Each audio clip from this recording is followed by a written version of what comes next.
So yeah, this is winners round 2. Unfortunately, both Triss and SeductiveSpatula won by WO on the first round. It looks like we're getting started already.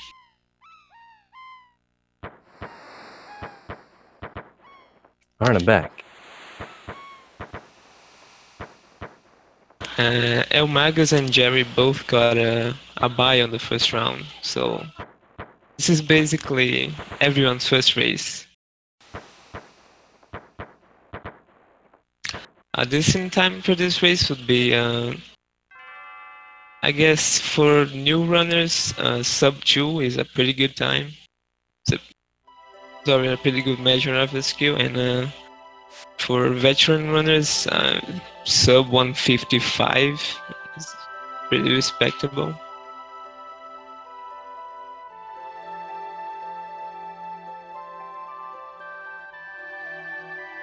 So the skill gap in both of these races are pretty huge, but you know, we can always expect some Chrono trigger magic to happen, and you can never rule someone out in a race. Yeah, especially with how much time you can save being on or not on the correct RNG strings. Yeah. Start of the run, there's not much to talk about. They are gonna be naming characters with only one letter. That saves some time in every text box.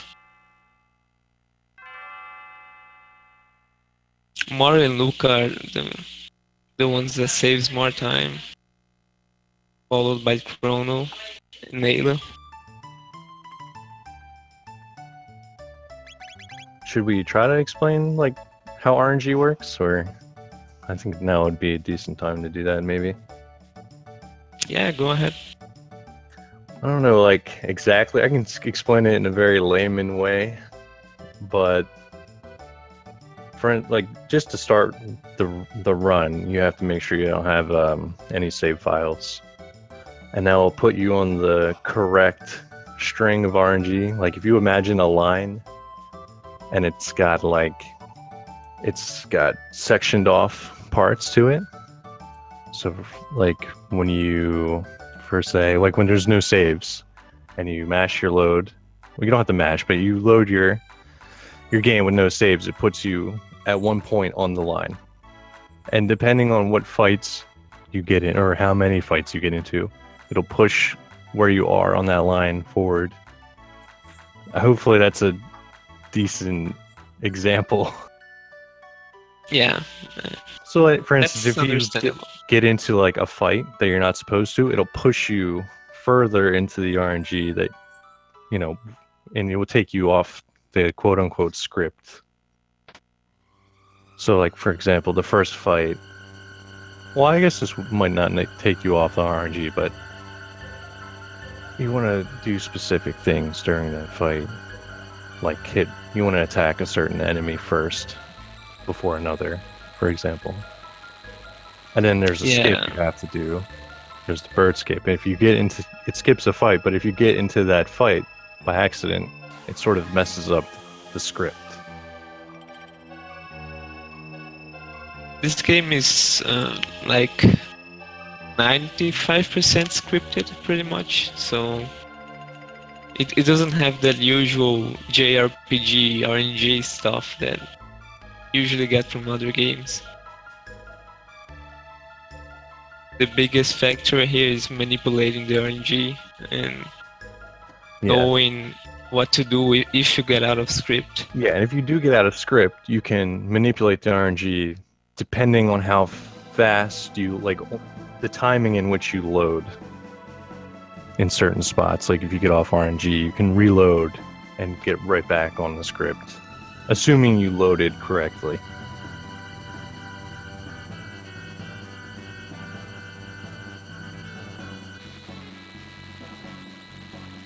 But the whole reason I even brought that up was because you were saying, like, you know, and you never know. Someone could be really behind, but, you know, something could happen with RNG later. We have to reload, or you could lose a Johnny race or something. Yeah. A lot can go wrong in this game. There are glitches in this category. Well, also, I always see people ask, like, why a defeat Magus race? I think, for the most part, because everyone does different categories. There's 3 major categories. There's any percent no LSS, and then 100%. And I believe all those runs are pretty much the same up until Magus. I think Magus is where it deviates a lot for all the categories. That's pretty much it. Magus is the midpoint of the run, basically. So elmagus is going to do a bird skip for us. Perfect. Looks like Jerry's got. Let's see if Triss can get it too. Alright, cool. Everyone got the bird skip. 4 runners, 100%. That's pretty nice. So that means everyone's on the correct, like on the script right now. Everything's going pretty good.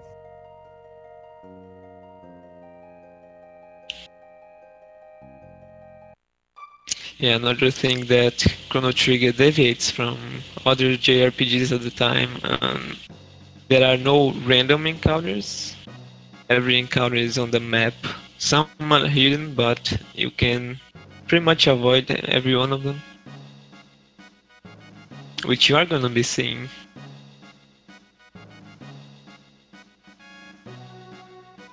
And very minimal grinding is done in this game as well.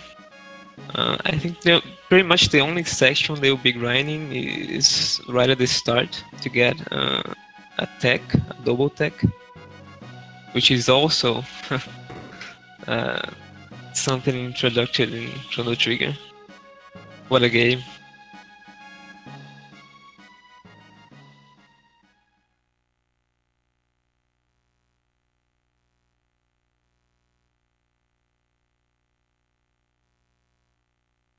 Yeah, I guess you do those fights in the forest just to get the techs, just to get a flame whirl, because you need it for Nagant, right? Or it's faster. Yeah. That's pretty much it.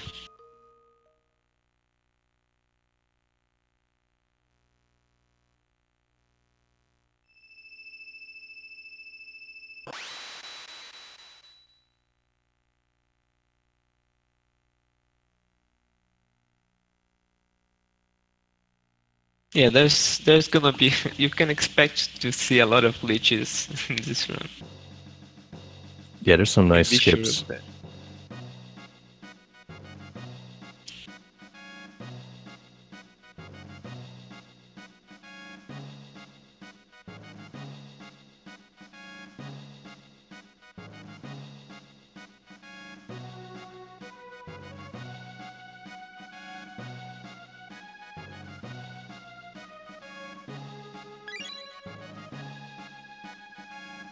Luca is explaining how the grandfather paradox works.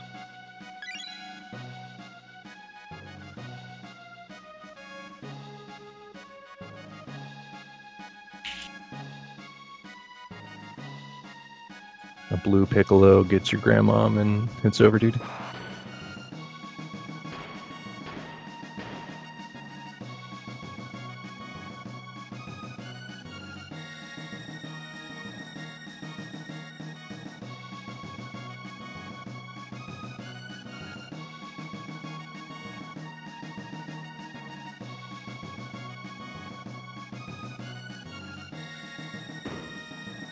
It's pretty good that 4 of them got bird skip.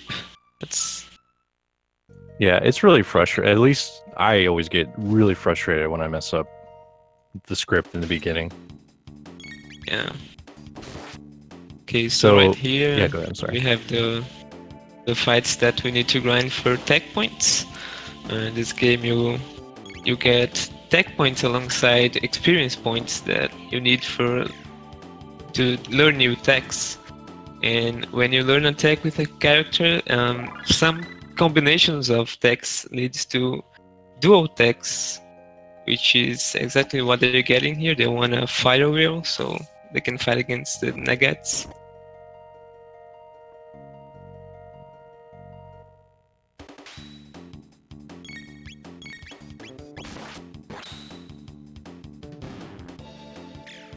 There's Oh, a so neat that little. especially got into a encounter then. Oh, That's gonna put him off RNG. see, Nothing yeah, you'll start to too notice major. now that he's off the script. You'll see, like in the first fight, probably, maybe not for sure, but it might take a little bit longer for him than the others, just because of that extra fight. It'll put him in the string of RNG where he doesn't want to be, basically. Like he might get some slows from the Nugget, for example, whereas the others wouldn't.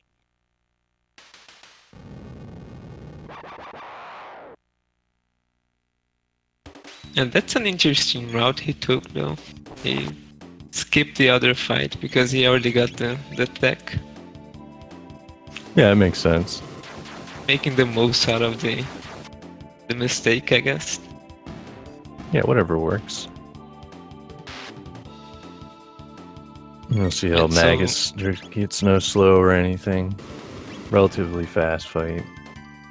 Yeah, Same for both Jerry. elmagus and Jerry got a good fight. And you can see the script already in effect. Both SeductiveSpatula and Triss couldn't get a good position to line up the fire wheel on 3 nuggets.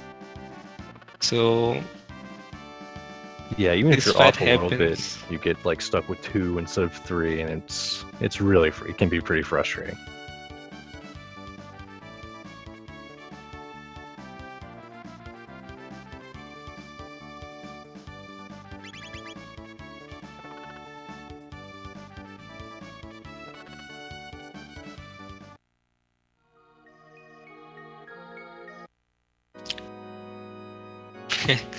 Both of the left runners are pretty close, and the right runners as well.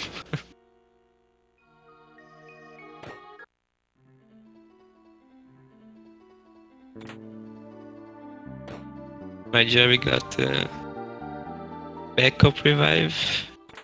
I'm sorry, Magus got the backup revive. Jerry just skipped it entirely. I know Alright. some people just pick it up just because it makes the menuing to shelter easier. I think that's half the reason why I pick it up. It's good safety as well. Yeah. Oh, yeah. But I think some people pick it up just not even for the safety, just so that it's easier to get the shelter.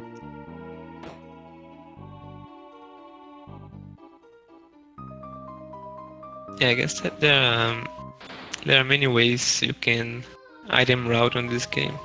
Make the menus a lot easier. For example, grabbing the heal at the end of this segment.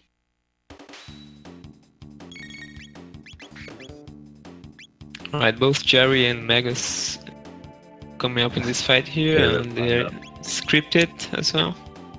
So Yeah, if you're on the both correct of the script. scripts. Sorry, I'll let you go. Yeah, Frog will just get both of the scripts, and Fire Wheel will always hit 3 of them, so that shouldn't matter too much for both SeductiveSpatula and Triss.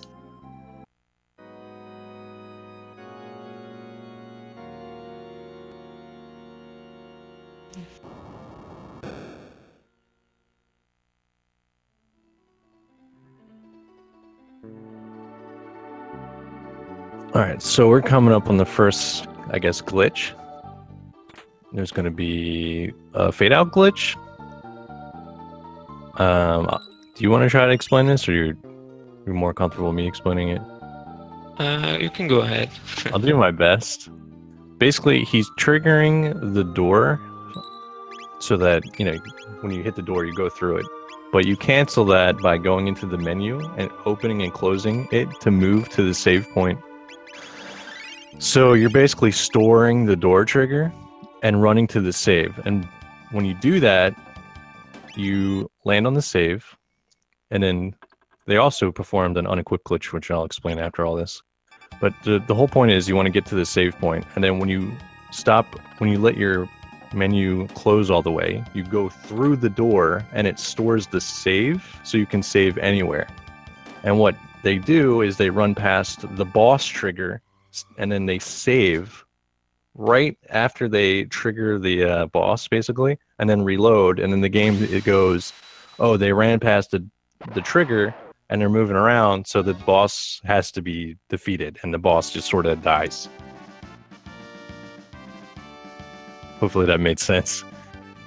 Yeah. There's gonna be a lot of uses for this fade out glitch, besides the save and react glitch, of course. And you can see Seductive and Triss unequipping their armor and helmet. You're not intended to do that.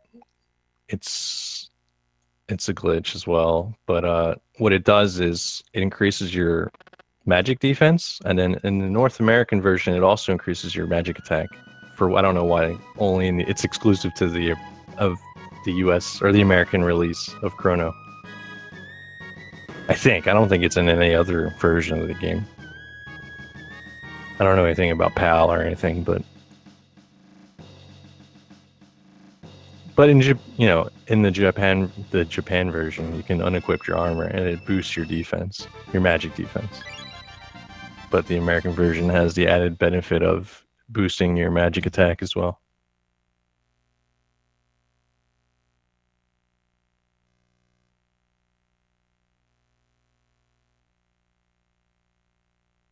The reason I have defeat Magus as a goal is there are many categories in this game, and they pretty much the same until Magus, and the game is also a lot easier to learn.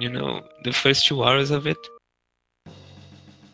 Not many people would be interested in learning the entire 3-hour game, so it's a more friendly category to run. Yeah, it's really good for people who run different categories to race with each other. I think that's the big key one, but it's also, like everyone said, it's a little easier. It's not as long. Instead of doing like a 2.5 hour plus run, you do like a 2-hour one. But I think the different category thing is the big key in all this. Oh, here was a perfect example of the RNG. You probably noticed that they reloaded. Now you have to reload it after a certain amount of time, which sets up your RNG for the next for the boss fight that's coming up.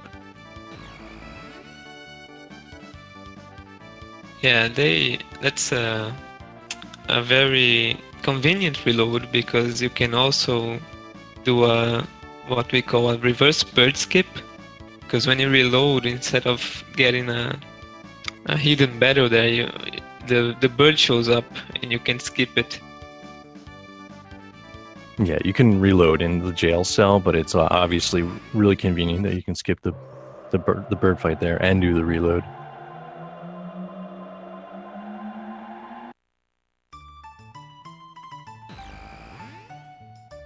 Looks like SeductiveSpatula got into a encounter in the forest. It doesn't really matter for the script because it's gonna reload anyway, so it just loses a little bit of time. I think you'll see here Triss is reloading at a very specific time.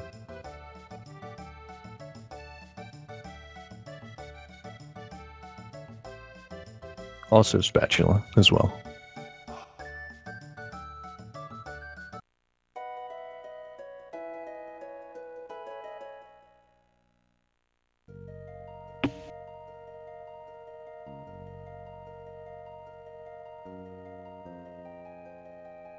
Alright, so Jerry and Magus are getting to the trial.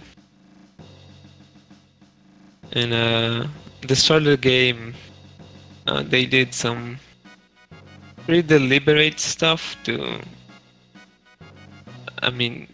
go as fast as possible on the start, but at the same time get a guilty verdict here, because a guilty verdict means less text boxes, like 5 seconds worth of text boxes. So they're gonna have a chance to save that time, because it's I guess 47% chance of getting guilty, because one of those jurors that he's based on frame, whether it's he gives you a non guilty or guilty verdict.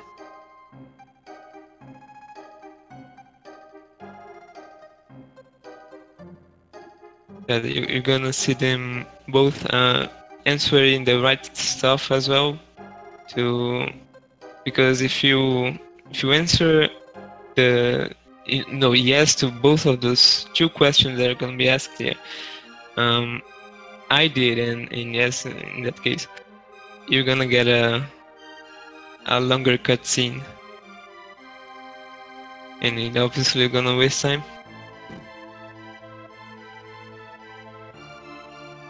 Yeah, you have to answer correctly to get a chance to get guilty, basically. Yeah.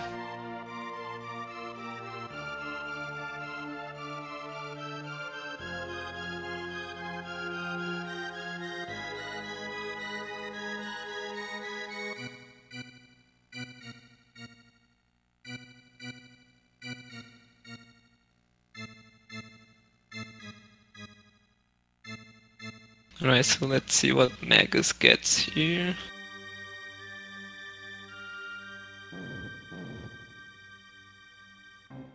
Looks like Jerry got guilty, and Magus got not guilty. So that's 5 seconds saved for Magus, and 5 seconds not saved for Jerry.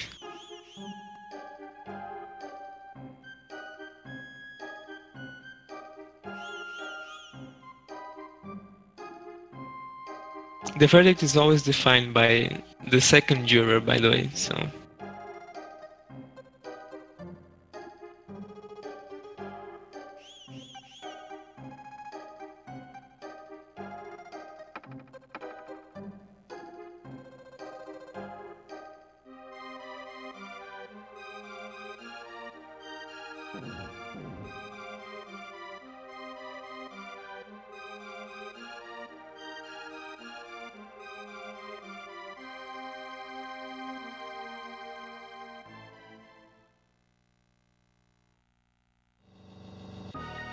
Alright, all runners answered correctly.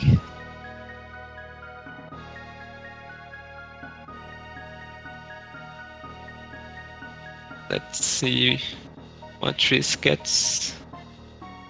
Yeah, she got a not guilty as well.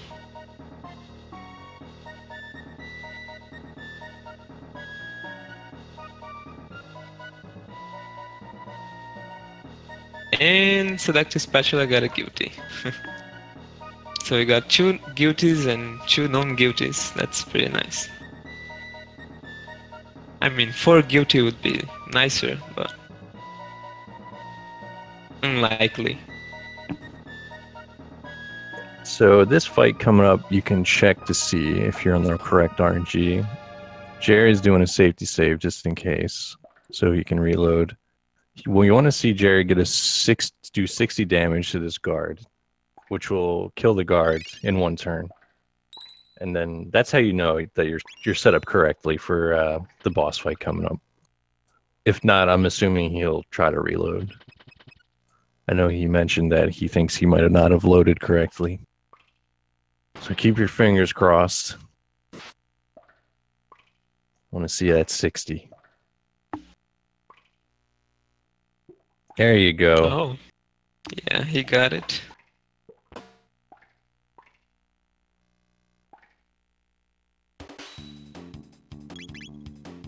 It's the Magus. Alright, Magus got the 60 as well. So they are both on the correct RNG. So now Jerry's doing this pretty long fade out.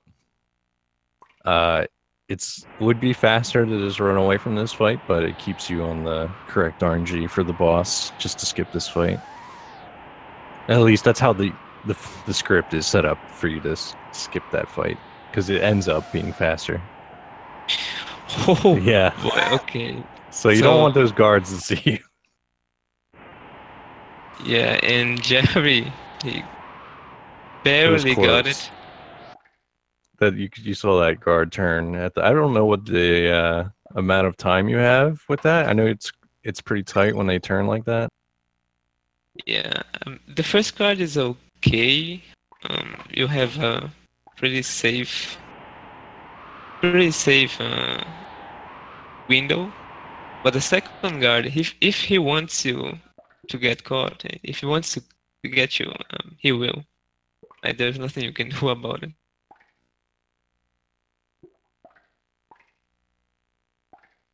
And Magus seems to have gotten a better pattern than Jerry as well. It's RNG. It's one of the things you can't really manipulate in this game. So looks like Spatula and Triss also got the 60s, so everyone's on the correct script, or the correct, they're on the right path. Oh, so you might notice that, well, you probably won't, but you want to attack during this boss fight, during the animations. You'll see Luca attack during, oh, let me refresh.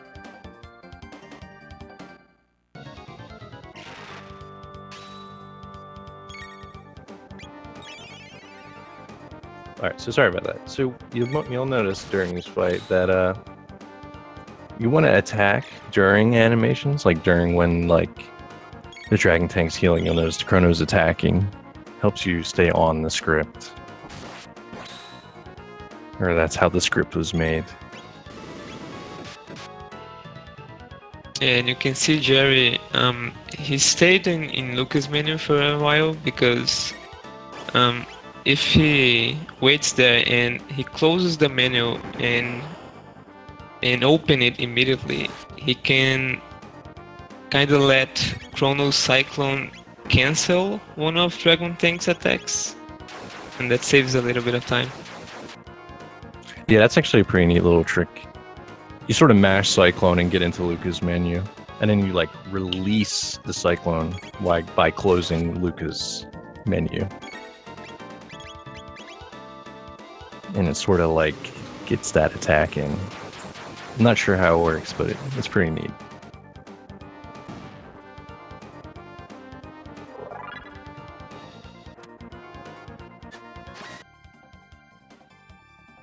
So Jerry got the shelter there. And for all of you who don't know what a shelter is, it's pretty much the equivalent of the tent in Final Fantasy games. You can heal both of your HP and MP on the world map and at save points. And that's obviously gonna play a good part on this run. And that's the one shelter you get on the way. So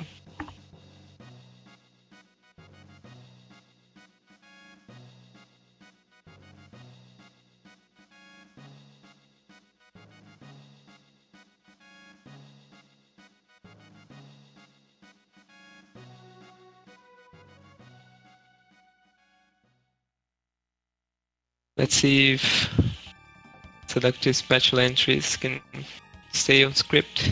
Looks like it's going well for them.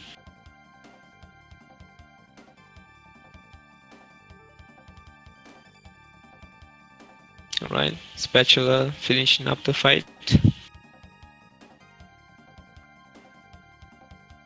Yeah, you really don't want to mess these fights up. It can go really bad. It's a little stressful, I would assume, in a marathon setting. Or in a race, rather, to do this fight. It's not really hard, but it sure can go bad. Yeah, you don't have too much room for error because your HP is so low, and getting killed here pretty much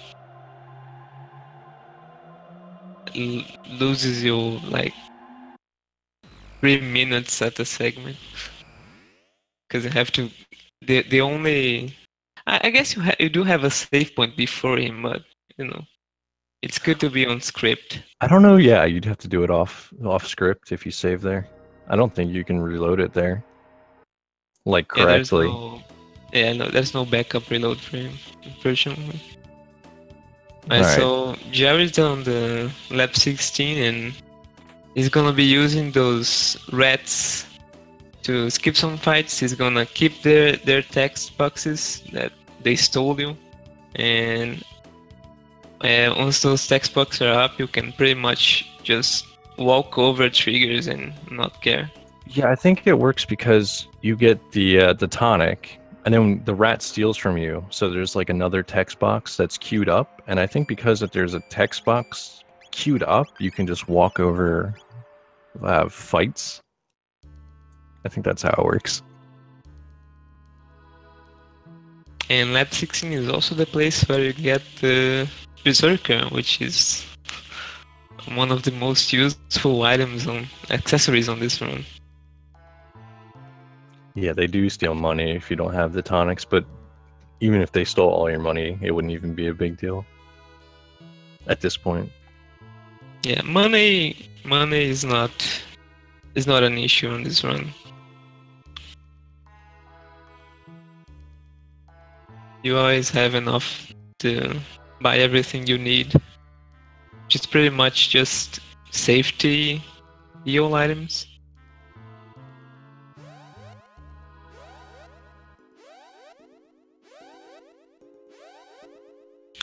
So Jerry's on a interesting place right now.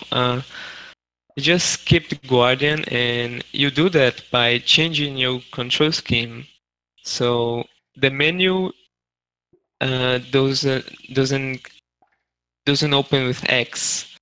Basically, on a casual run, if you pressed X to open the menu and heal and stuff, you would trigger a fight there.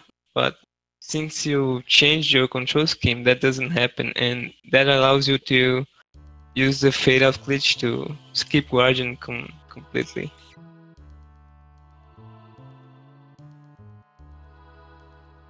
Which is really good because it's a really tough boss at the start of the game.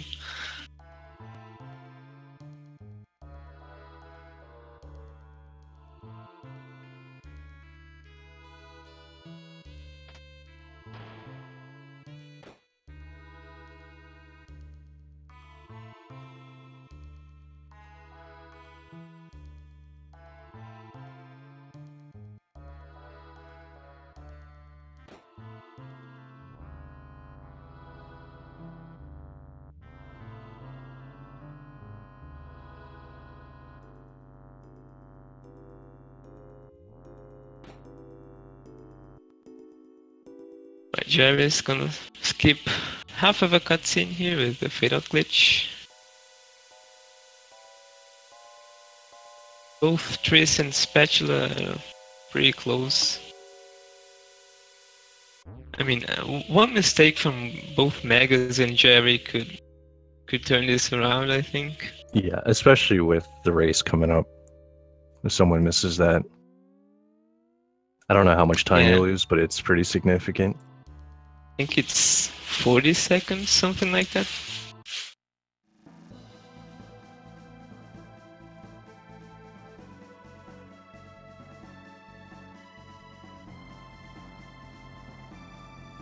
I lost to Johnny last night, so I should know that. I cut it pretty close with Johnny every time. Nice little trick here. Not trick, just movement.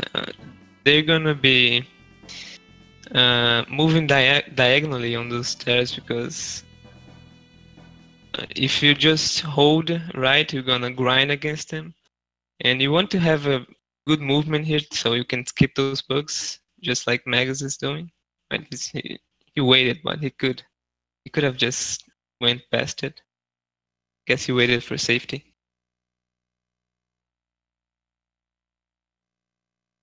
Again, they don't want to get into an encounter in this lab because that will get you off script. And there's at least one fight here, two fights here that need to be on script on.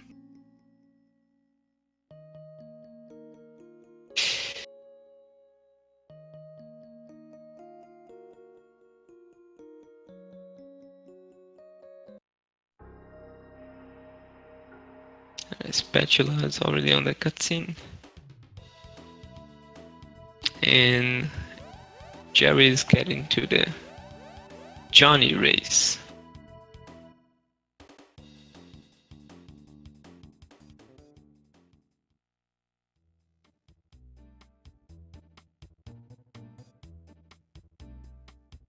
He's the man. But Chulolovs can call him Johnny, of course.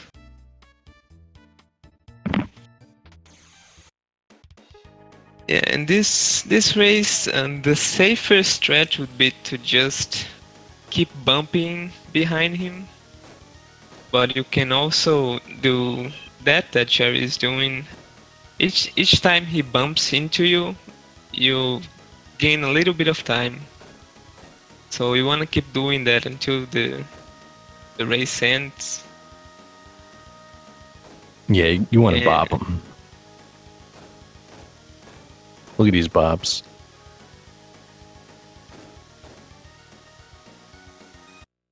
Alright, Jerry got past it.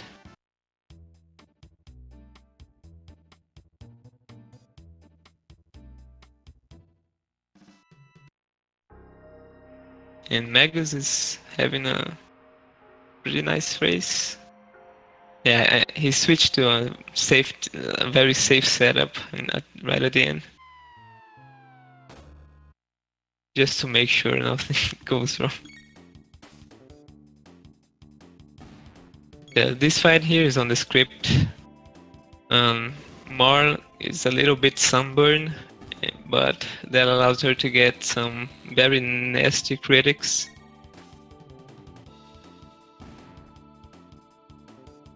This next encounter for Jay, well, hopefully he doesn't get it, but if you walk across this platform instead of run, it doesn't trigger the fight. So you'll notice that he both ways will walk across there instead of run.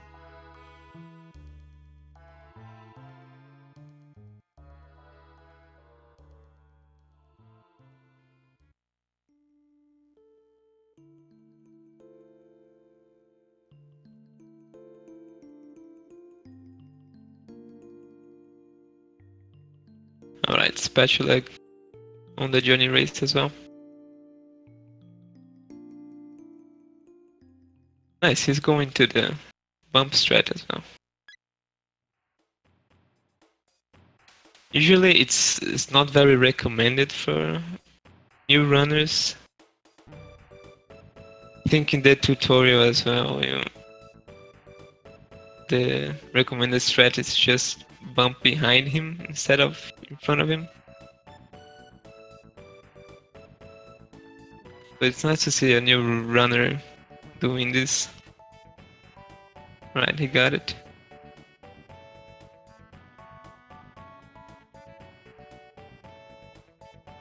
You see Jerry just skipped renaming Robo entirely. That's because in this category, Robo's name doesn't really show up that much.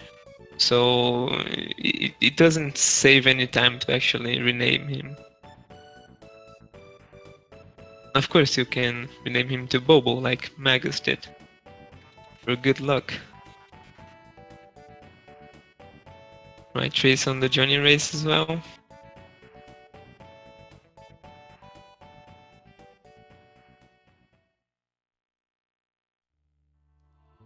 Spatula on the script.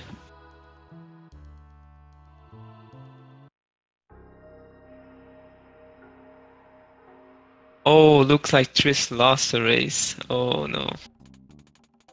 That's not nice to see. That's 40 seconds right there. It can happen to anyone too. I know Red Slash had a world record at one point that had a lose at Johnny. Yeah, I guess he more than one actually.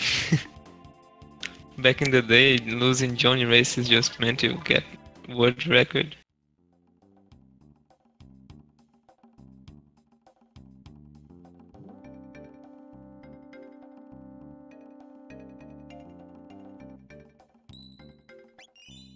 There you go. Okay, that was close. She managed.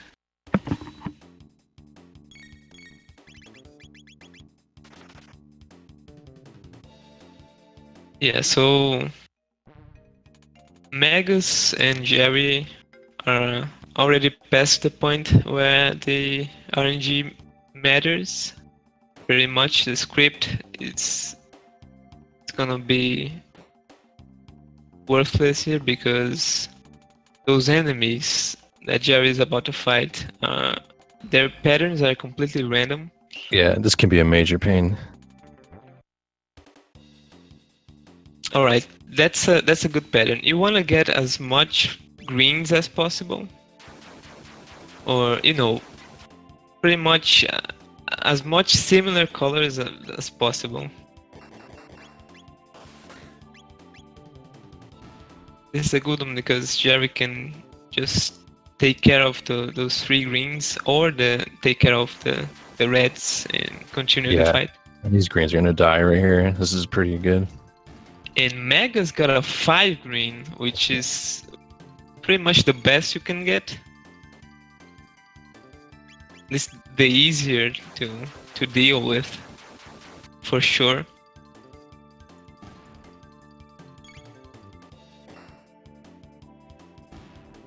Oh yeah.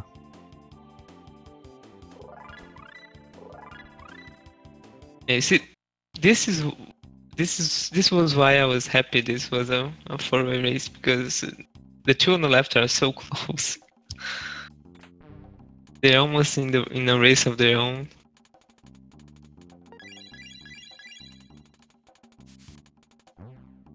Alright, Spatula just got past the last scripted fight. Yeah, it's like you can choose who you want to be racing. Yeah, exactly.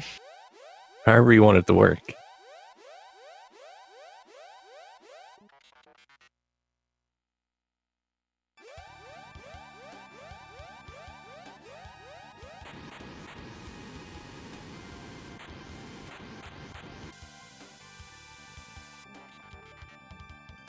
So this next boss fight coming up, I feel like the big thing is just getting through the first attack, because it's pretty tight.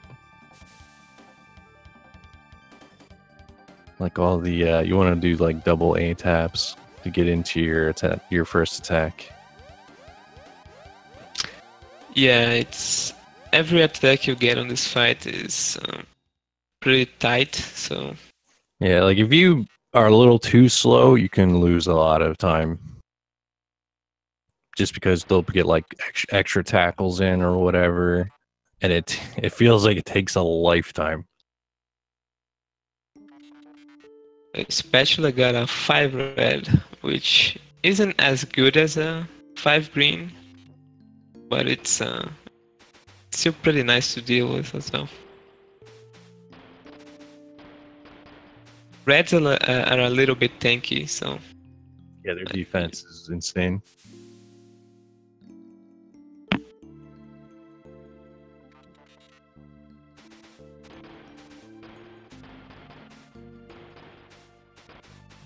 also you'll notice they use cyclones.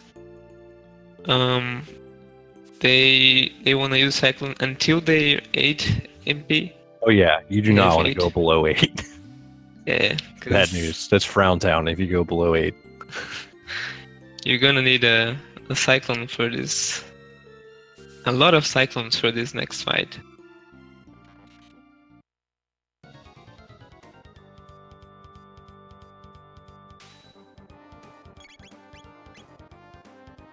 Right, You also Jerry need to be, got very cyclone. careful. You gotta like make sure you attack all 3. Yep. Because the game really doesn't set the cyclone to hit all 3 at the start, so.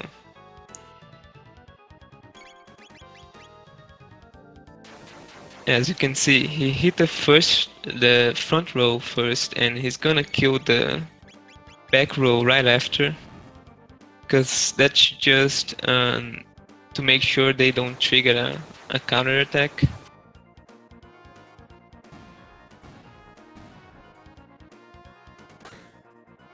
See, Jerry does the flame toss strat. Yeah, that basically for safety in this fight you can both hit and flame toss one of the robots, or you can mid-tonic your weaker character. It looks like Jerry went for the flame toss strategy, and since Magus got good RNG, he wasn't hit enough that he actually needed to use the mid-tonic. So it's pretty nice.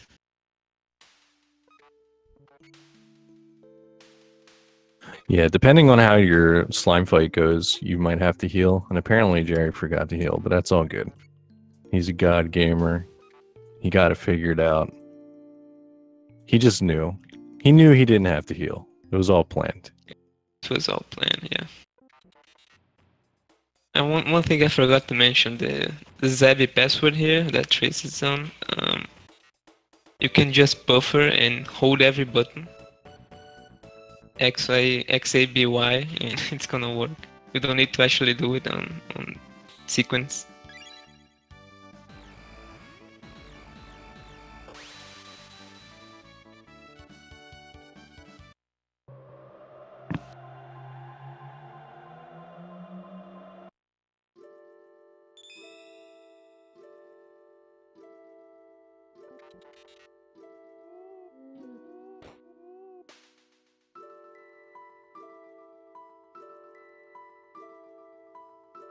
Of course, the old man, no spoilers, gonna explain you how the end of time works. He's going to tell you how time works. Of course, you can't travel in party of 4. Yeah, you can't be going through time gates with 4 people. What are you doing?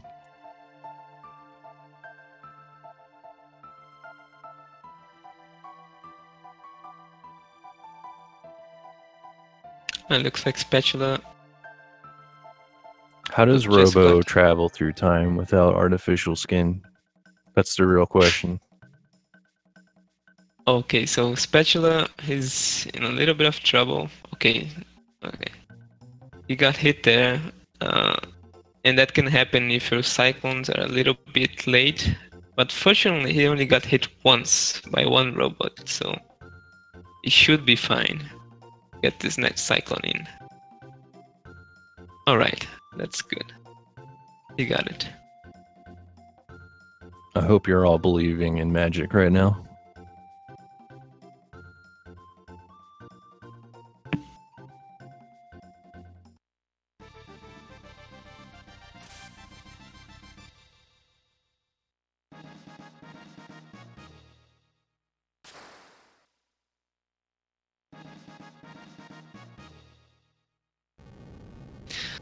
Let's see if chat believed in magic enough to Magus get it as well.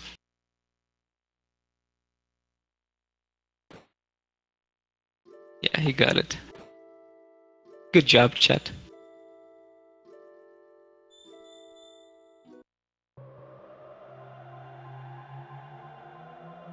Let's see Triss fight the R series as well. Oh, so you see, if you're a little bit late on the first cyclone, this can happen. These back row robots attack you and they deal a lot of damage. Oh, I just want to point out real quick, you'll see elmagus do a little tiny skip. It's called cake dash. I think that's what they call it. If you trigger the cake and then switch your party members around, you can skip a pretty long text sequence. All right, let's keep our. I believe Triss is in a really bad spot right now. I believe. And she appears to have healed the wrong character. Oh, let's hope RNG is nice. Because if 2 of those robots in the front row attack Chrono, he's dead. She's got this, I believe. Yeah, she's got this. Alright. We're through, everybody. It's okay. Beautiful. It's fine.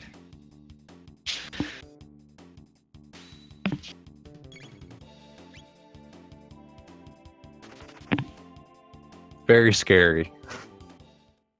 I'm sure it's very stressful as well in a race.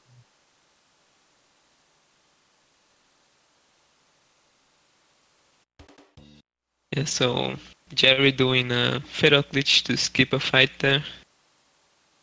Can also do that with this glitch.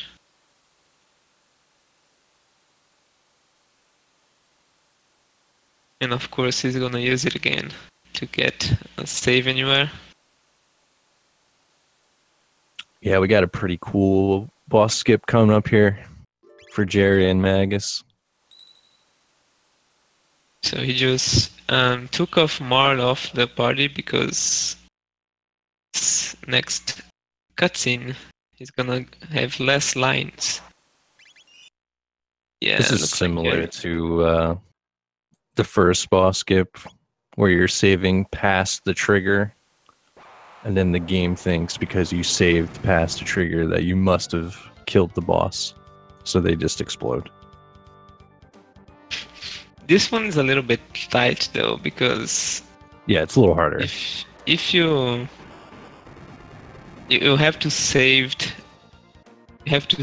right into the trigger, and sometimes you can mess that up, and there are many ways to mess it up. Believe me. Yeah, I but think both you only have Jerry and Magus got pretty quick. I think it's only a couple frame window to nail it. I don't know how many, but it's a little tight. Yeah, there are also many different setups you can oh, let's see if Jerry goes for the... I'm sure he will. For the save anywhere. This save anywhere is pretty neat. It's very Labo Shell Skip-esque. I also have no idea why this works and how it works. No, I don't either, but you'll notice that he opened his menu while that text box was closing, which keeps the text box open when you close the menu, which enables you to do this, where you switch your party members around and be able to leave that little zip thing and then walk onto that save point, which stores a save for you to use anywhere, which you need for the next big skip coming up. Nice, another good bird skip by Jerry. Now Magus is on the enough time to save anywhere as well. And you'll see that he's pause buffering. Yeah. He needs to hit A on the same frame, on a specific frame, and you can tell there's you can tell if you're on the right frame depending on what letter you're on in that text box, basically.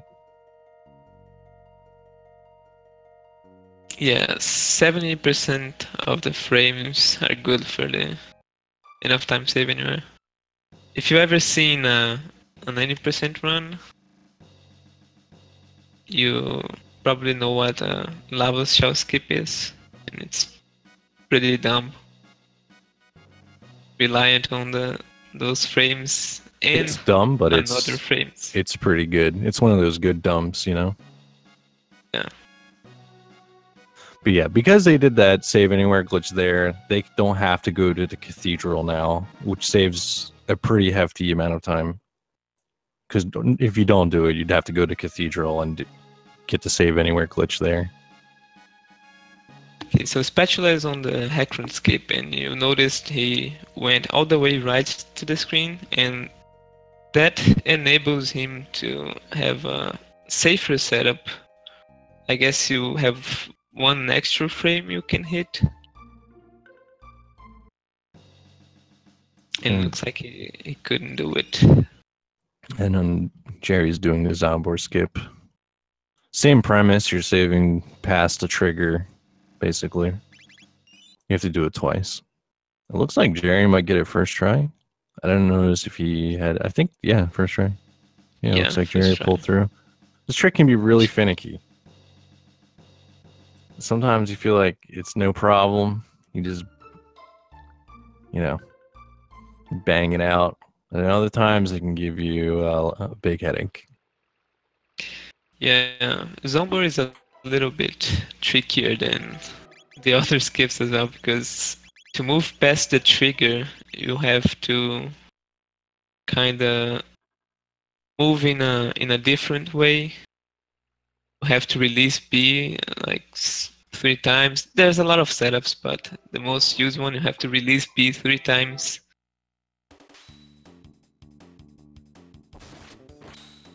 Looks like Magus got past the first trigger, and the second one, it's gonna have to reload for that. So yeah, Jerry is in a really good pace right now, actually. Going for a race record, pretty much.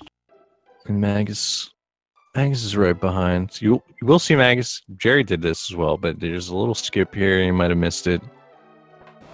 But you save down here, and for whatever reason, when you reload, it puts you on the top of that cliff. And it skips a little, some text boxes you would normally have with an NPC. Yeah, it's the Tata skip.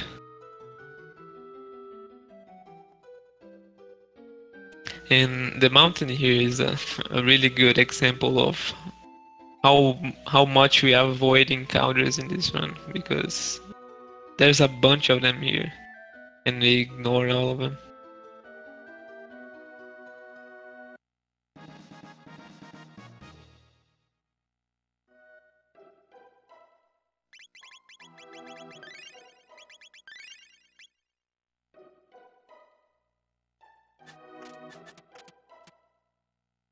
Oh, nice. Jerry got a fast bird. If you move in a certain way in that ladder leading to that bird, you can kind of bug the camera a little bit. And you can move,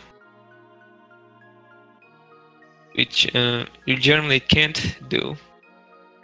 Yeah, normally you'd have to wait for the bird to like throw. I don't know what he throws at you. I guess ninja stars.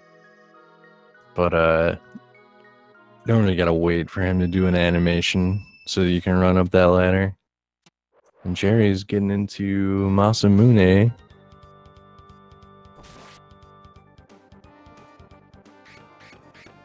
Masamune has one hell of a script.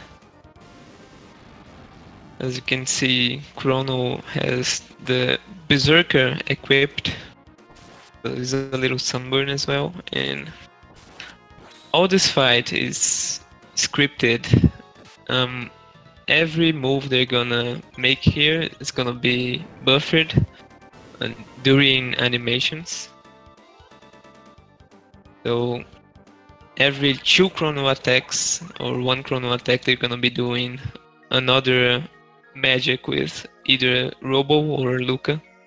Yeah, like for example, during the second phase, you'll see that Chrono attacks twice, and then on the second attack, during that animation, you want Luca to do fire, and during that fire animation, you'll see Robo doing a rocket punch. But it has to be during an animation. Otherwise, the script could get off. Like, there's like little micro ATB movements that happen if you don't do that. Yeah, if you get off script here, if you get some move out of the in the incorrect time, it's pretty complicated to continue the fight, because Masamune isn't the nicest boss.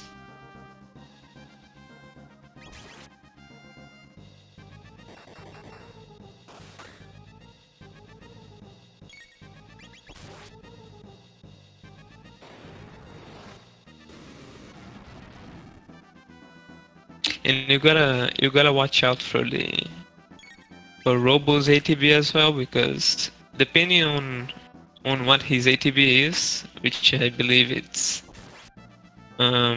frame based, I guess, you have to do stuff a little bit differently. Guess Jerry got a bad ATB, so he had to wait a little bit on Lucas' menu. Yeah, you gotta wait in the menu until he like moves a little bit to get on the right path again.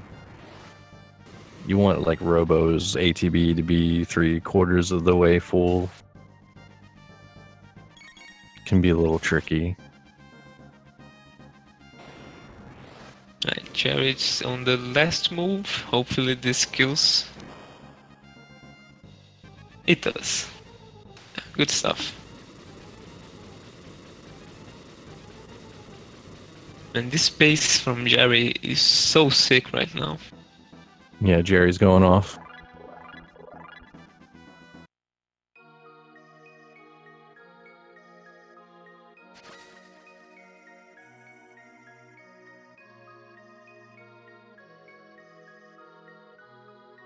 Yeah, sub 101 Mesa, it's insane.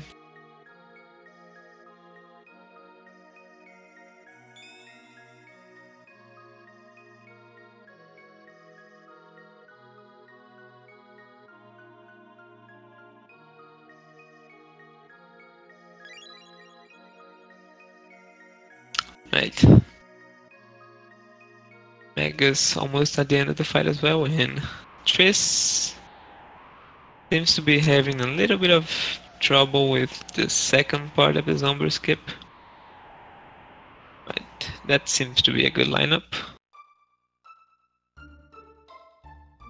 Spatula getting into the His Umber skip is so finicky sometimes. Yeah. I feel like it's a trick you never really have down perfect, because sometimes you just do it, no issue, and some days it's just like, why am I not getting this? It haunts you. It haunts me. I don't know about everyone else. No, it's complicated, yeah. So Jerry's selling some items here because he needs to de-equip pretty much all of his characters right now.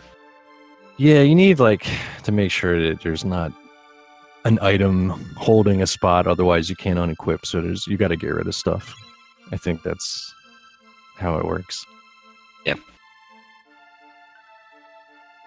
Like if there's an item in the way, then like you just equip that item instead of equipping a null armor or whatever. Nice new. Yeah, nice new. 4 times they'll get passed by, and I don't know what are the chances of a new appearing, but I don't think it's very high. The new has blessed Jerry's run.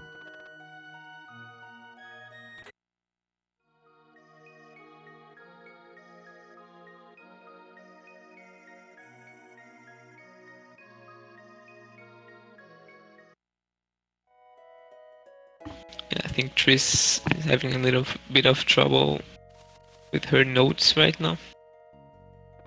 Yeah, because there's 2 ways that you have to do this fight here to stay on script, depending on how you load. So like she got a 386, so you have to do an attack and then you run. Whereas if you had loaded faster and got a 195, I think you got to get hit by a hammer before you run. I think that's how it works. So it can get a little confusing, especially when you're just looking at notes. There's a lot of notes. So you sort of have to like balance it out. Like, okay, I talk a lot when I read the notes. I think that helps a lot, like to myself. But it can be a tricky thing to balance.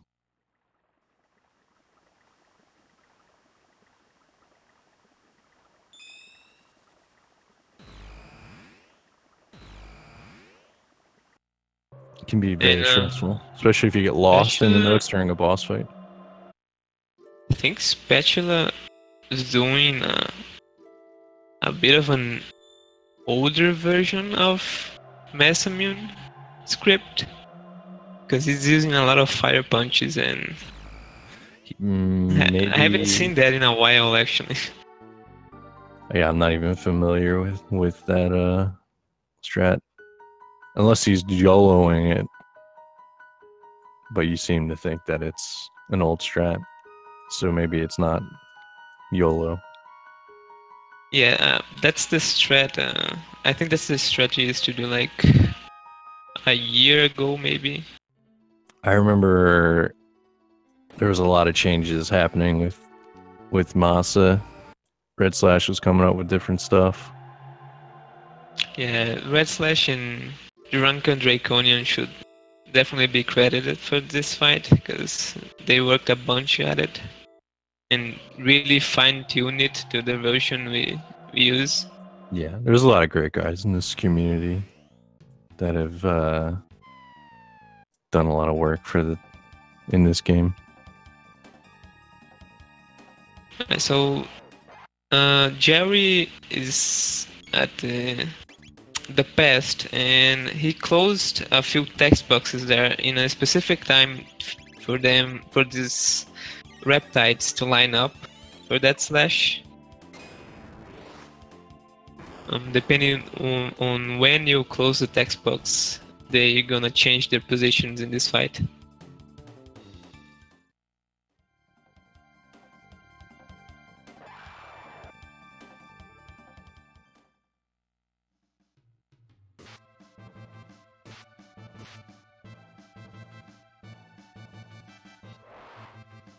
Same for this last text box, a bit simpler.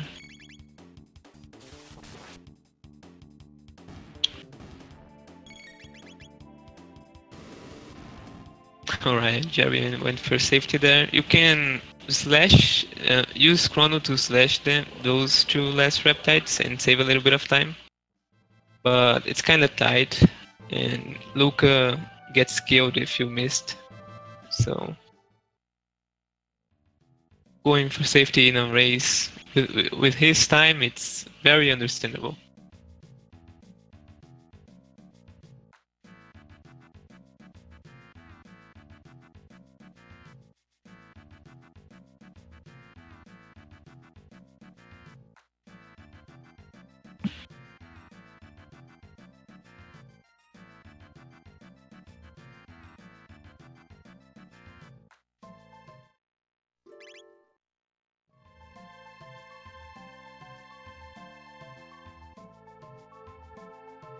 Alright, Triss is getting into the mass immune fight.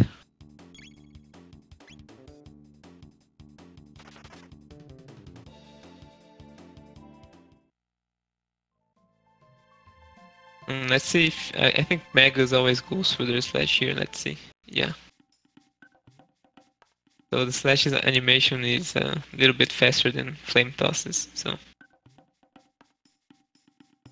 saving a little bit of time. Alright, so Triss is on script here. You can tell because Luca got hit for 34. So far so good. Nice robo crit.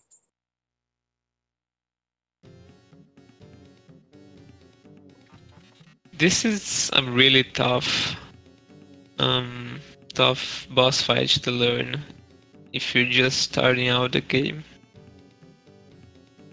So we usually see a lot of the beginners struggling a little bit here. Yeah, I'd say it's a pretty common first roadblock kind of deal.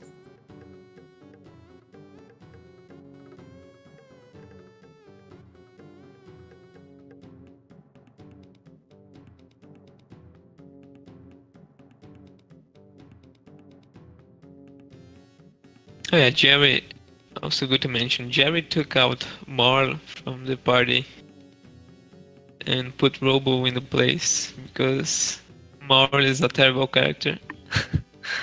And not really. And Marl animation in this stance is really long. Yeah, she parties too hard. Shortest. Yeah. Robo is a little more reserved.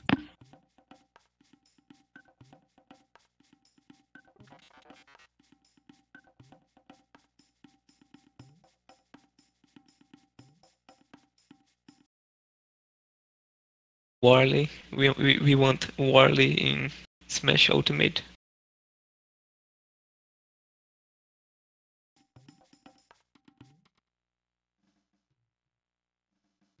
It looks like Triss is nailing this fight so far.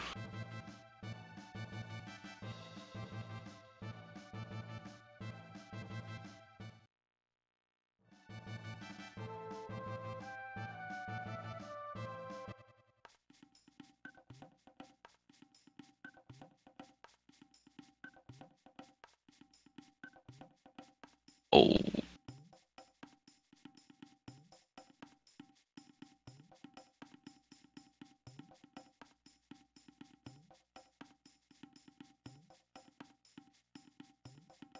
I actually don't remember the script well enough.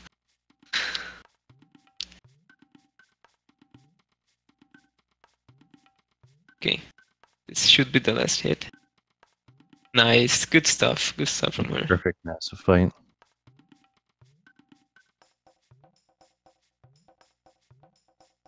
And we in the jungle. Jerry just got out of the maze, and that's also a good showcase of avoiding encounters.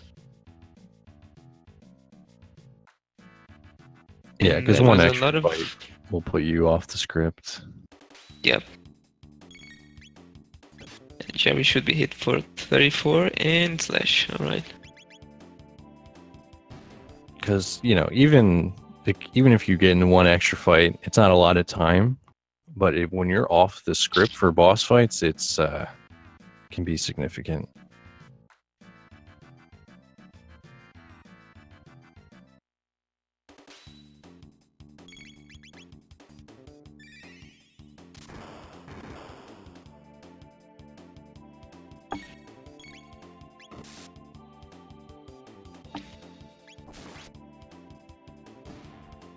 And I should say I'm really surprised by both Spatula's and Triss's performances.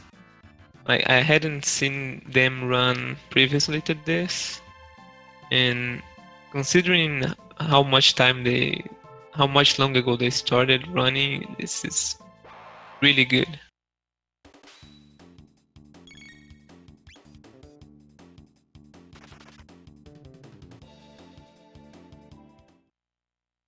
And just as a reminder, this is still winners round, so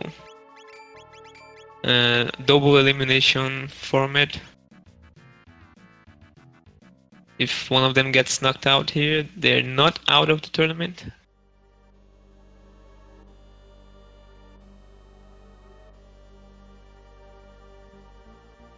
Still got more time to improve.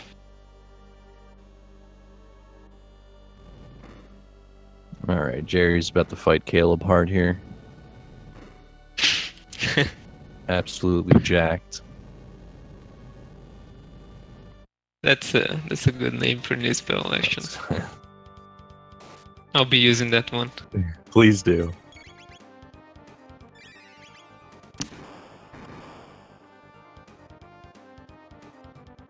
Alright, so Jerry just got, I think he just got a good attack skip, I should call it, I guess. By inputting Lucas Fire at the same time as Lightning, he skips the quake, the earthquake that Nisbel usually does at the start of the fight. And that obviously saves a little bit of time.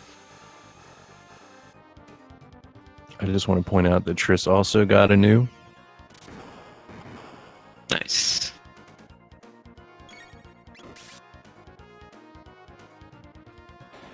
So it's 100% news on the bottom side. That's cool.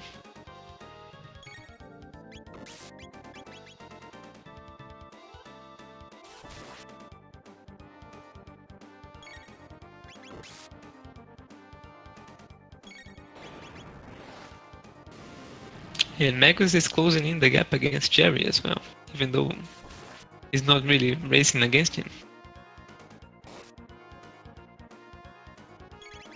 They're racing in our hearts.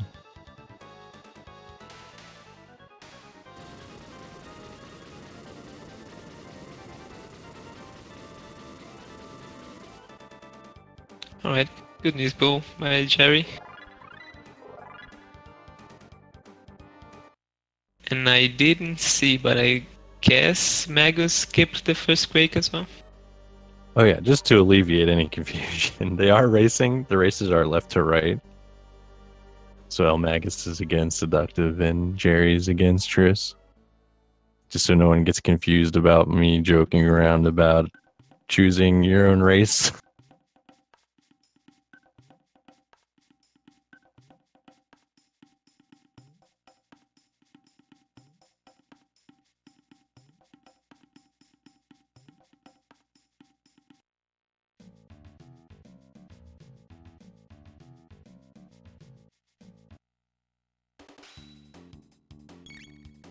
And even though the difference is obviously really huge right now, this is still Chrono Trigger, so mistakes can happen, and mistakes in this game usually costs minutes instead of seconds. They're bad when you mess up.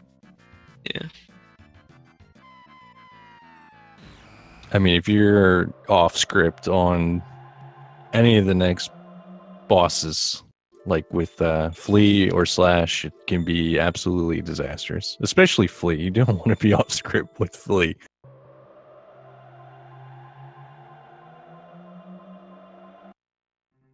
Yeah, Flea is a really nice battle to have on script. If you've never seen a run of this game, you'll see why.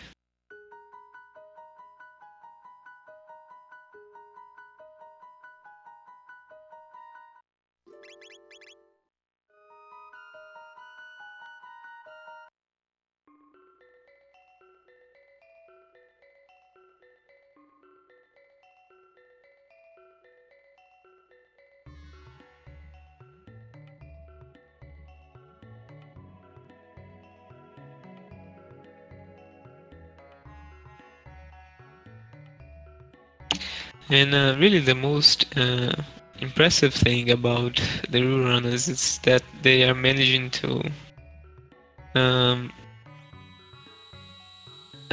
keep the script, really.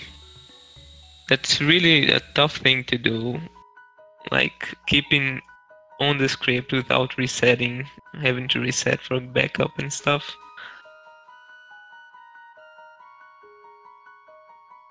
Yeah, it's pretty easy to get into an extra fight or do something wrong, and to stay on the script all the way through is impressive.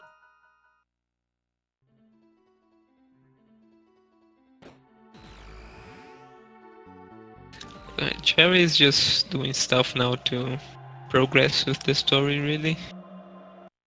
And this is kind of a cool, kind of cooled off state of the run. You just get a lot of cutscenes in. Yeah, you get 2 pretty long cutscenes. Nice time to just, you know, regulate your heartbeat if you're on a good pace or something. If you're going wild.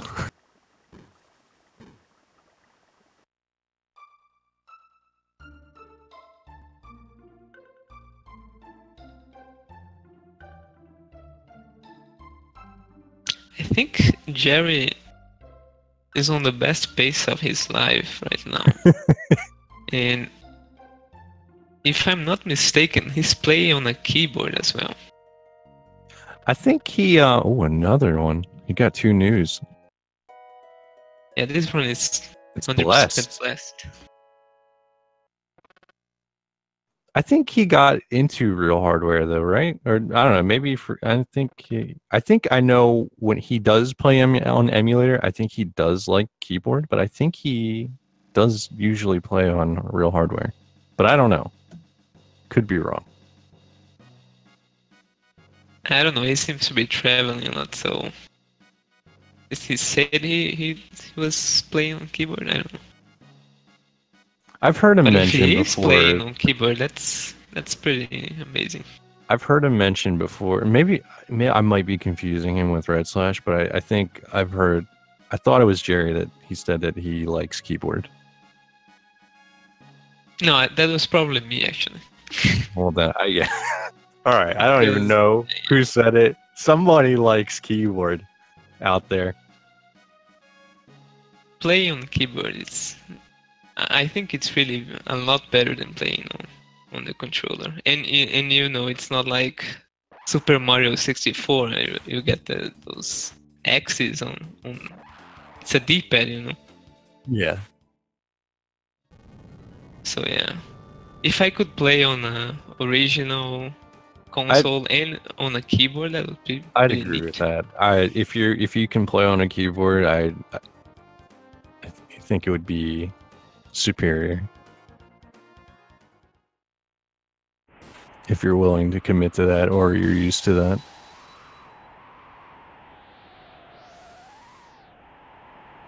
Another new. And the news on this race. Now Magus did, I think he missed bird skip, so I'm pretty sure he's gonna have to reload. Yeah, if you miss that's the most important bird skip to get actually.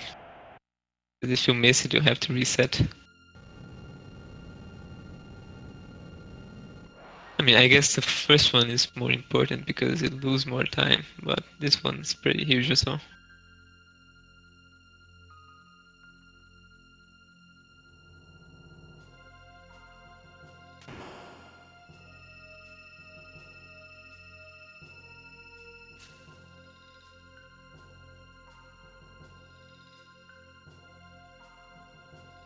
Yeah, Spatula got a good knee spill.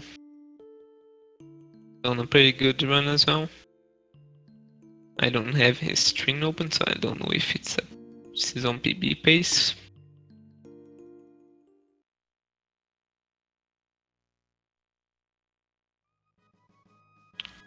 You know what would be Triss bad getting though? past the mid. What? I said, you know what would be bad though if you have like a pretty cheap keyboard that only does 3 inputs at once. Yeah, that would be bad. If you don't have like N key rollover. I actually used to play on one of those back in the days. I couldn't press W, S, and D, which is directional buttons all at once.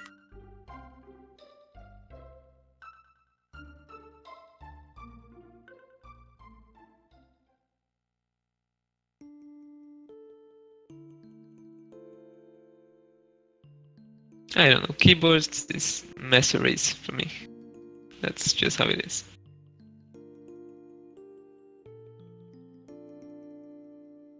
And Triss is getting to a lot of encounters here on the maze. I think this is the second one. This section, especially if you're new, it might be...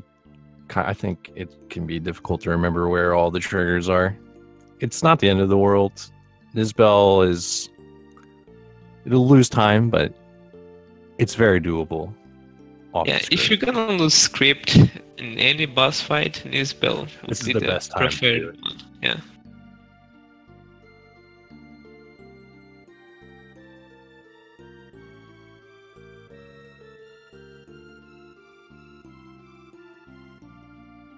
She could still reload here actually. There is a backup for that. I guess he's just going. Yeah, I didn't even think of that.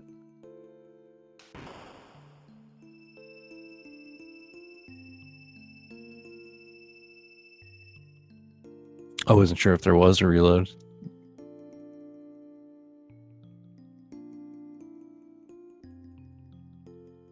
Oh, looks like this is no longer a showcase race. Nice.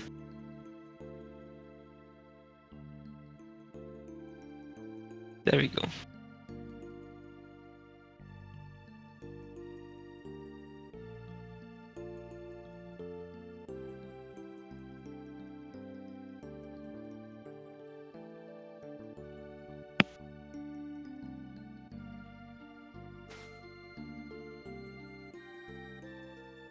So yeah, as Jerry just said that in the chat, it's time to focus because Magus Castle is the scariest part of the run, for sure.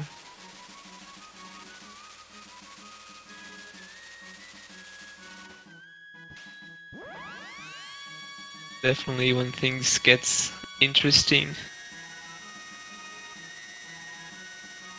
Lots of movement, tricky movement to do. And very tricky fight as well.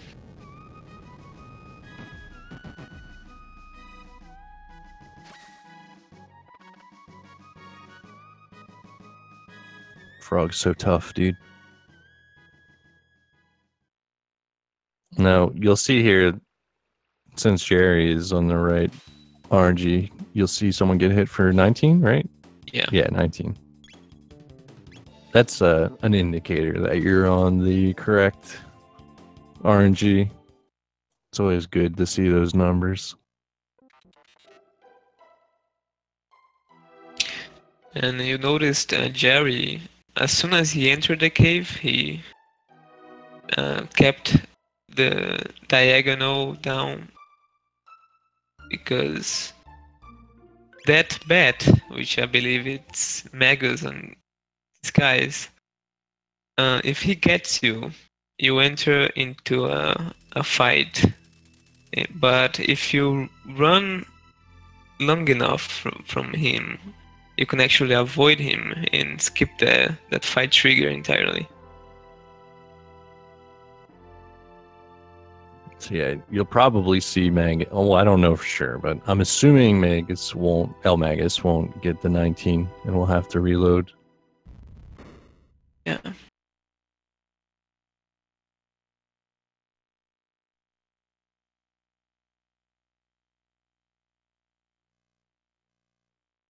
And Triss is on Isbel here, off the script, so she won't get a feel of the Ayla crits she needs.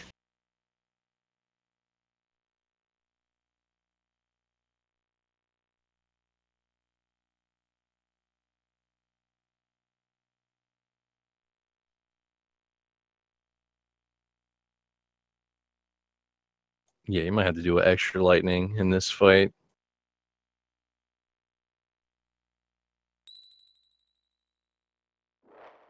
Yeah, so there we see Magus got hit by 22.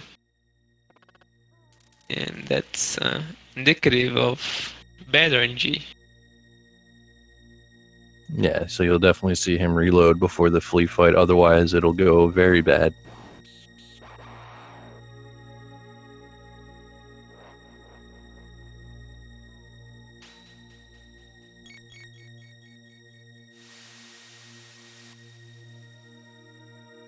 Fortunately, the load you get for this one is not very tight.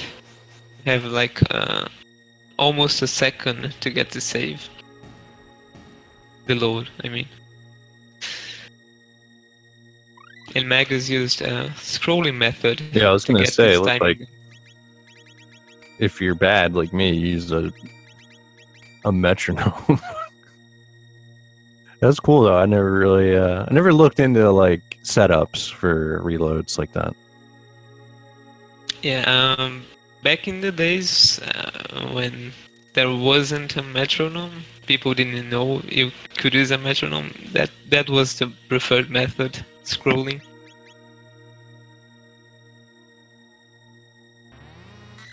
Yo, press 1 if you use a metronome.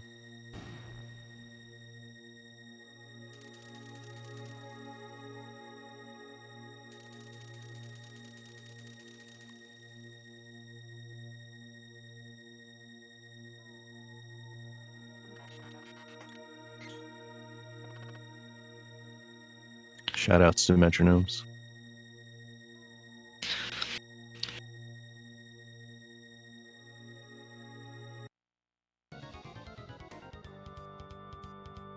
Alright, so you want to explain this flea fight here?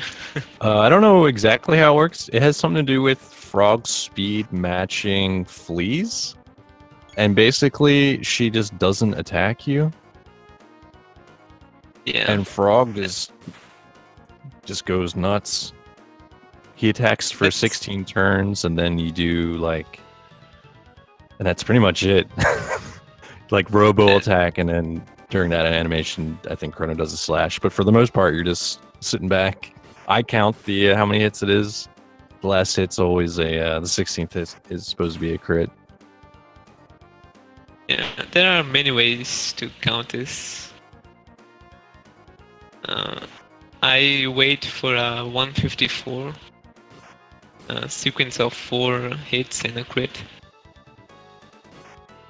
which I believe Jerry is how Jerry taught in his tutorial as well. It's a pretty stress-free fight. And you know, if you're brave enough, this is the best part in the run to actually go AFK.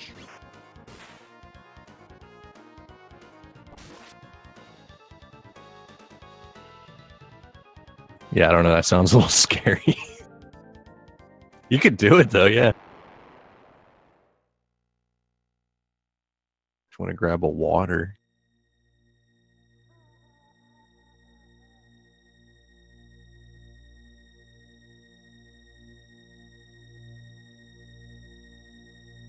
Or if you have an annoying cat, you need to shoo away. Yeah, I get this a little bit.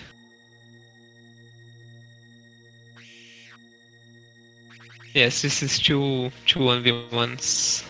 At the top we have elmagus against SeductiveSpatula, and bottom ElGranJerry versus Triss.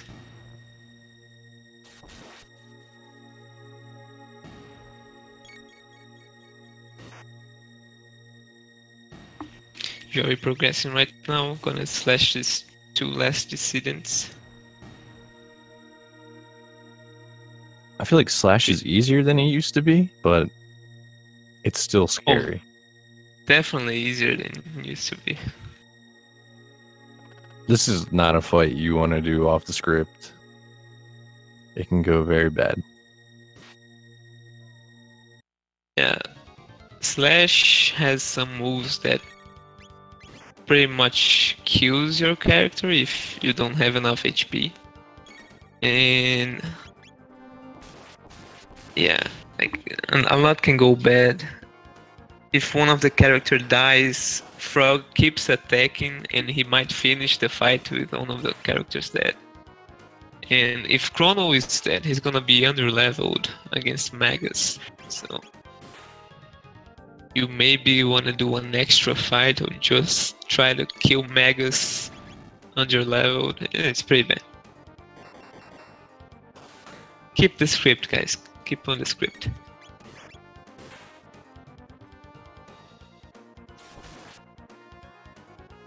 Yeah, this is a fight you want to practice.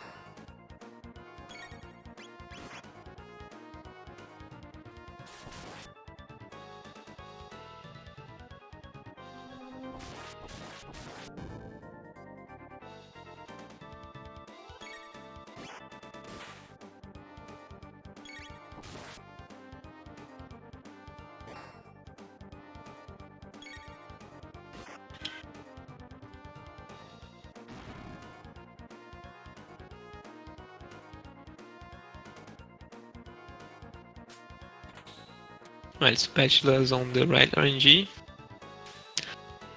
Frog got hit there during some rain. Frog gets hit by 45 or 46, you're good. Always should be on the script roughly. That fight is also a good way to tell if, like, you can... If you didn't have the unequipped glitch on there, those enemies wouldn't die from one rocket roll. But because you do the unequipped glitch and you get your magic attack boosted, it does it in one round. I think that's a good indicator to tell you like how powerful it is to unequipped. Yeah.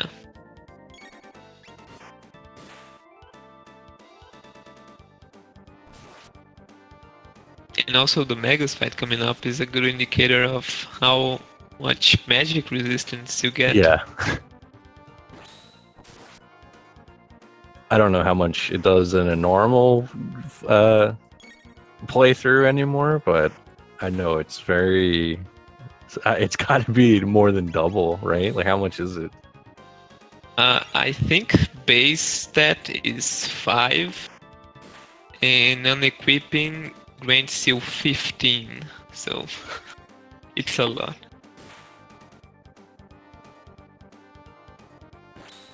%75%, I think. Yeah, that's a lot.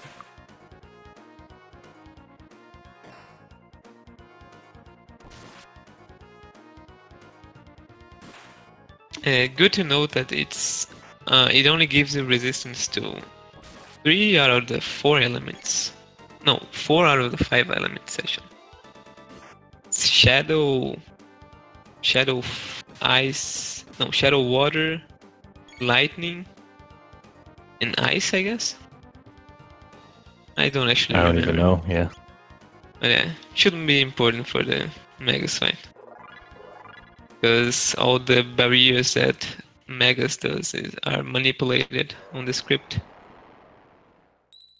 And of course, all the Forerunners are gonna keep the script for Magus.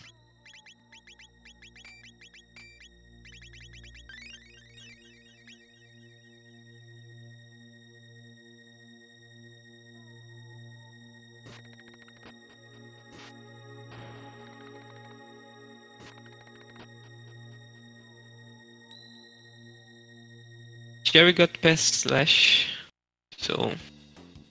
Yeah, it looked like he had no issues there. Jerry maintaining his pace.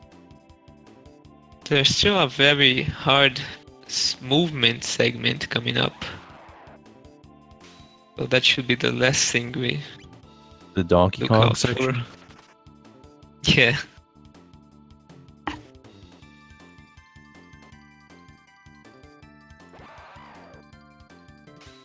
My spatula killed Flea successfully.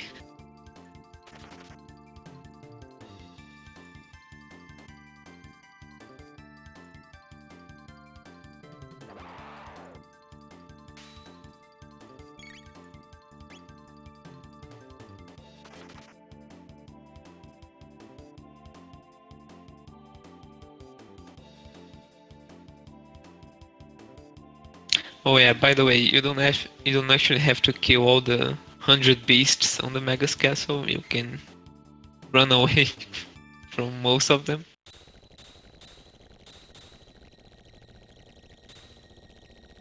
Yeah, the first hard movement section here, moving past those guillotines, can be a little bit tricky, as you see. Jerry got hit there, he's gonna have to heal. That doesn't mess with your RNG. Just means you're gonna have to shelter before Magus. Minor time loss.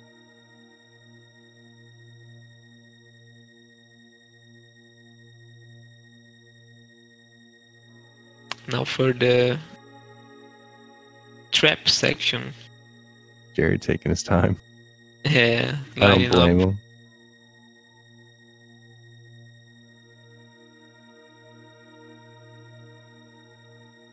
He's not going for Bird Bush. Alright.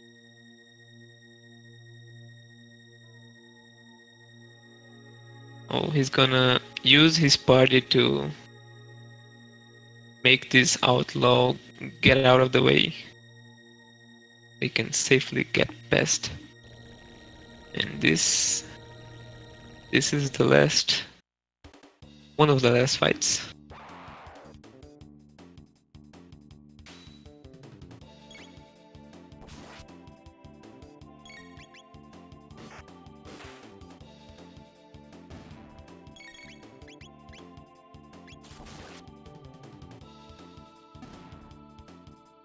Yeah, Jerry's on pace to get the first. I don't wanna curse him or anything, but he's on pace to get the first 147 in a race, which is, you know, in a normal run, it's already an insane time. Now, on a race setting, you can imagine it's pretty good. Yeah, he's probably like, he's probably pretty lit up right now.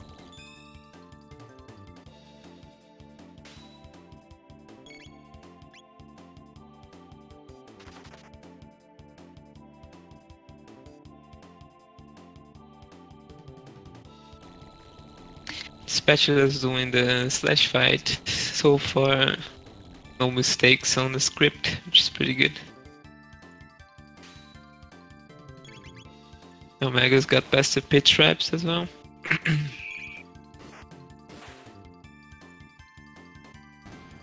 Oh, yeah, he wasn't getting none of that outlaw.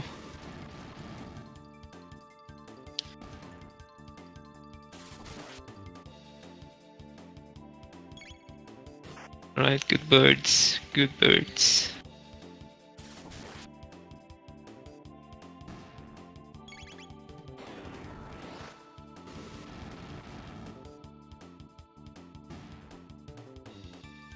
Jerry just finished up the last beast fight, at least.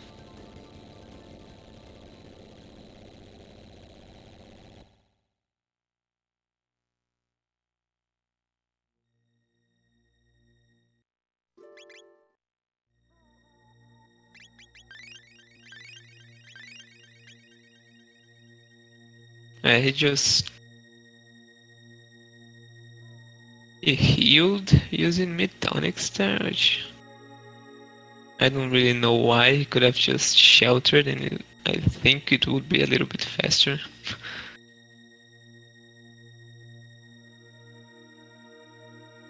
But with this pace, he can do whatever he wants. Yeah, I'm not gonna question it.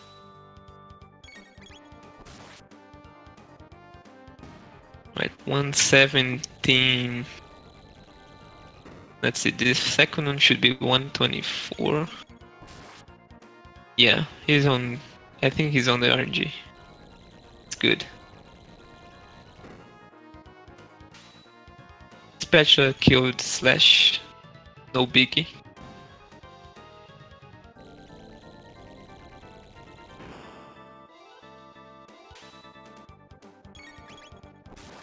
And Triss is just entering the first battle in the castle.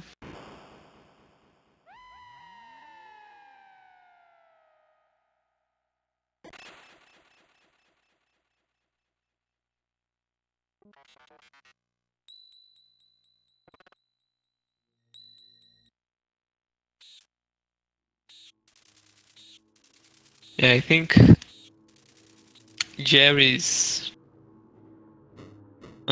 last fight before Ozzy was a little bit off. I mean, it didn't compromise his script, but he lost a little bit time there. Still So an 147 amazing run so far. tough. Yeah, yeah. And definitely I think it's still tournament and race record.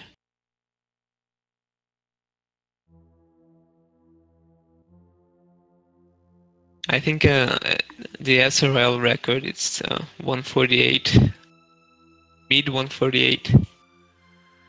Anytime you get sub 150 is pretty sick. Yeah.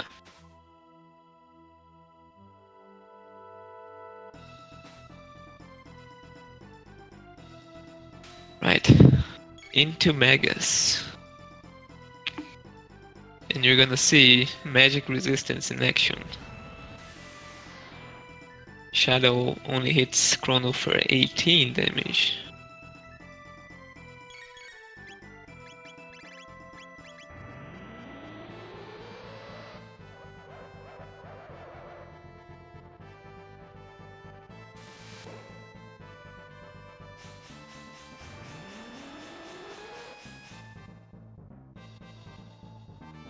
Yeah, I'm checking here. The SRL record for this category is 148.58.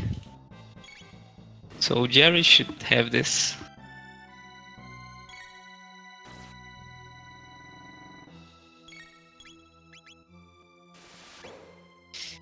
Let's see, spatulas. Oh, that's an interesting spatula. He did that pretty confidently.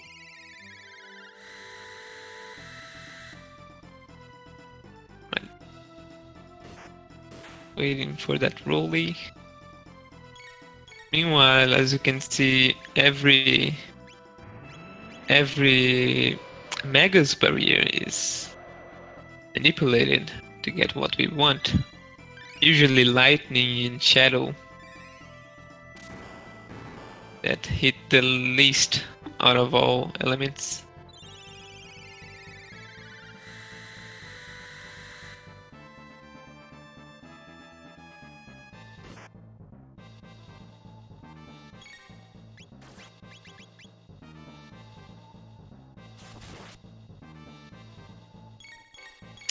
And Magus just started his Magus fight as well. So you'll see a rare opportunity to see Magus fighting himself.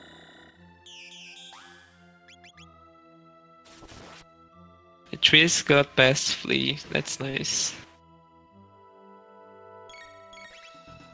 On script.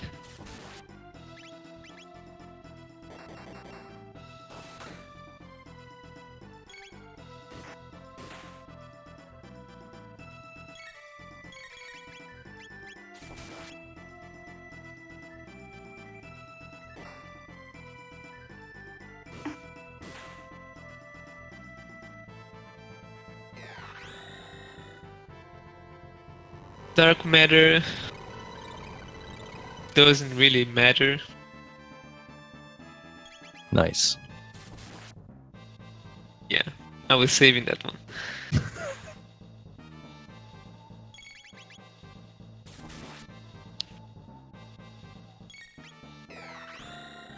Now Magus is past the point where he actually does elemental damage, and he'll be just spamming this, risking a spell and dark matter. Hopefully Jerry kills him before the second dark matter. Usually is what you want to see.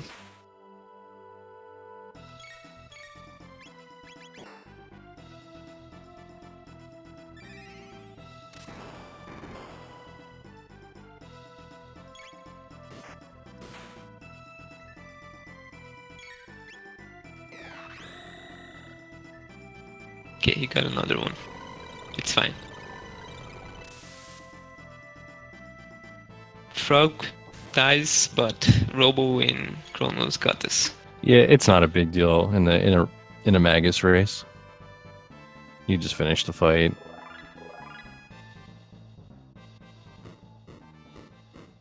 Magus on a good pace as well. Getting to the end of the fight.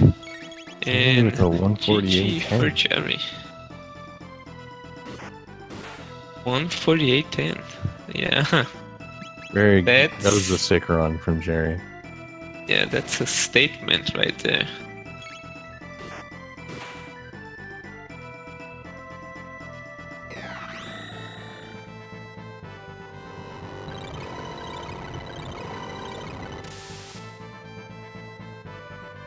Let's see if Magus can finish before the dark matter. The pause there. Yeah, he probably paused to check the script real quick so it doesn't get messed up.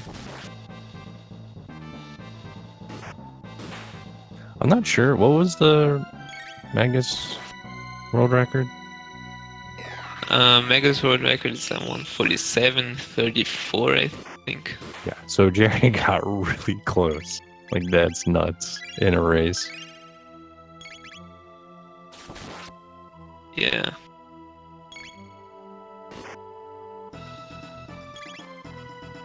And I think the record was not done on a race as well, so this is definitely race world record, if that matters for someone. Definitely an insane time to get in a tournament of all places.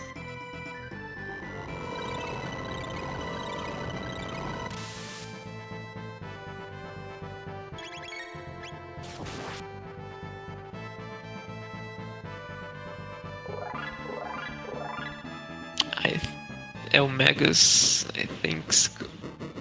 Yeah, no. Barely made the sub 150. But still a good time as well.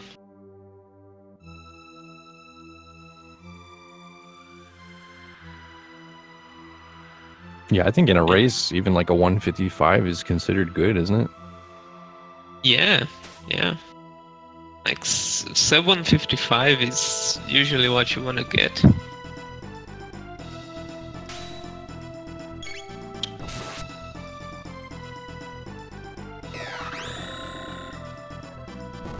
That is, if you've been running this for a while, of course.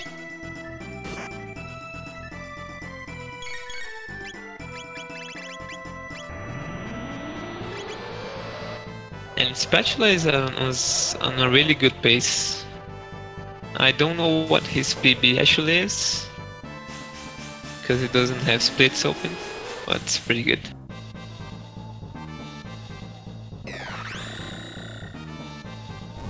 Yeah, and Triss PBs is, I think, 2 hours and a half or something, so Hey y'all. good showing.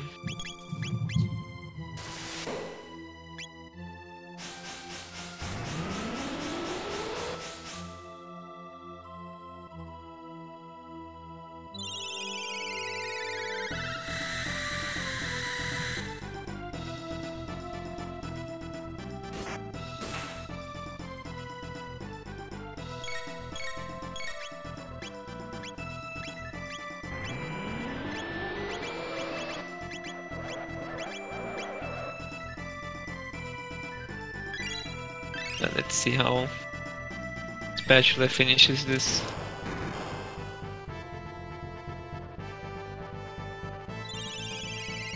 Seems to be on a PB base, which is nice.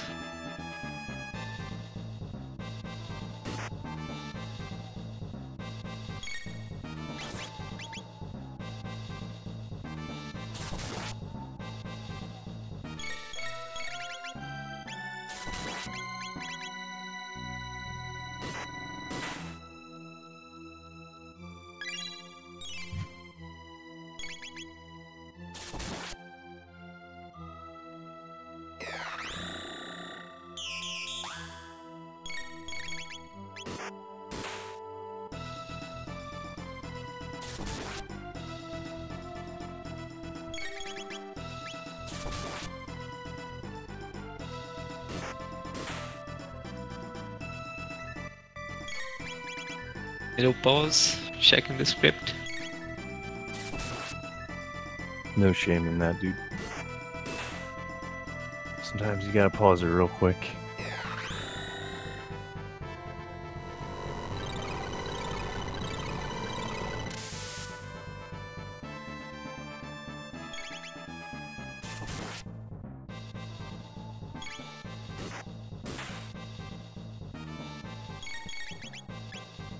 Yeah, and he's doing the riskiest strat as well.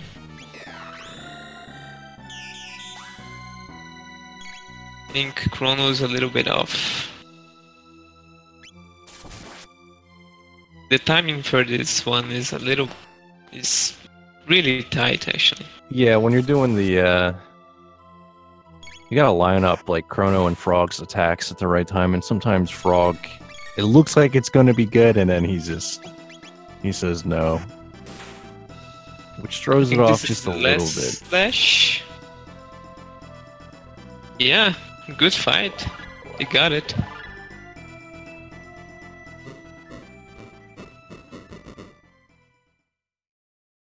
$154.18. That's nice. GG for Spatula. Really good run.